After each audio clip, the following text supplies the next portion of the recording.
এই সরকার আমার আপনার সাধারণ মানুষের ট্যাক্সের টাকা নষ্ট করে নয়ছয় করে সুপ্রিম কোর্ট অবধি গেছে নাটক করার জন্য।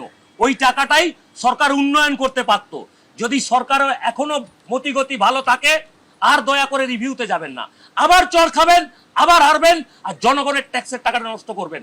তাই জনগণকেও বলবো সচেতন থাকুন। আমার আপনার ট্যাক্সের টাকা সরকার এইভাবে নষ্ট করতে পারে না, সরকারকে দিতেই হবে ডিএ। যেভাবে আজকে রায় হয়েছে তাতে ডিএ দিতেই হবে। রিভিউ হলে আবার হারবে, জনগণের টাকা হাত জোড় করে অনুরোধ করছি জনগণের টাকাটা নষ্ট করবেন না। আজ ডিএ মামলার শুনানি ছিল, আর সেখানেই রাজ্য সরকারি কর্মচারীদের বকেয়া মহার্ঘ ভাতার 25% দিয়ে দিতে নির্দেশ দিয়েছে সুপ্রিম কোর্ট। প্রথমে 50% বকেয়া মহার্ঘ ভাতা দিয়ে দিতে বলেছিল সুপ্রিম কোর্ট। আদালতে আপত্তি জানায় রাজ্য। এটা বিপুল টাকা, রাজ্যের কোমর ভেঙে যাবে, এটা কোনো সাংবিধানিক অধিকার নয়, 50% ডিএ দেওয়া সম্ভব নয়, আদালতে জানিয়েছে রাজ্য। এরা আপনাদের কর্মী, ফলে অসুবিধার কোনো কারণ নেই, জানান বিচারপতি সঞ্জয় কারোল।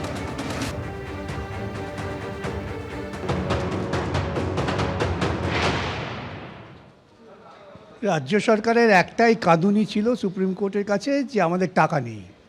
আমাদের বক্তব্য যেটা আইনত প্রাপ্য সেই টাকা নেই, এটা কোনো যুক্তি হতে পারে না।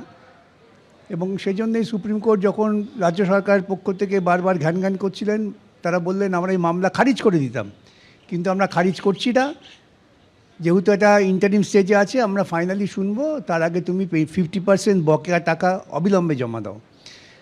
তখন সরকারের পক্ষ থেকে উকিলরা বললেন যে এই টাকা দিতে গেলে আমাদের কোমর ভেঙে যাবে। সরকারের কোমর এমনি ভেঙে গেছে অনেক দিন আগে, যাই হোক। তখন ওদের ওই আকুতিতে কোর্ট বললেন ঠিক আছে 25% টাকা জমা দাও বকেয়া। 2016 থেকে মামলা হয়েছে, মামলা শেষ চূড়ান্ত শুনানি হয়েছে কলকাতা হাইকোর্টে 2022-এ, তারপর থেকে সুপ্রিম কোর্টে পড়ে আছে। ওই পর্যন্ত যা বকেয়া টাকা আছে তার 25% মিটিয়ে দিতে হবে 4 সপ্তাহের মধ্যে। তারপরেই আগস্ট মাসে মামলা চূড়ান্ত শুনানির জন্য আসবে। এটা অত্যন্ত আশার কথা যে কর্মচারীরা এতদিন ঘুরছিলেন, তারা আজকে সামান্য কিছু হলেও তাদের প্রাপ্য ডিএর অধিকারটা তারা স্বীকৃতি পেলেন সুপ্রিম কোর্টের কাছ থেকে।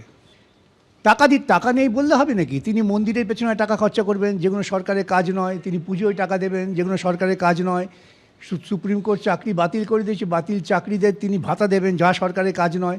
সমস্ত বেআইনি কাজ করবার জন্য এই সরকারের টাকা আছে, কিন্তু কর্মচারীদের ন্যায্য যে দাবি সেই দাবির জন্য টাকা নেই। এটাকে 25%টা কি 4 সপ্তাহের মধ্যে দিতে হবে?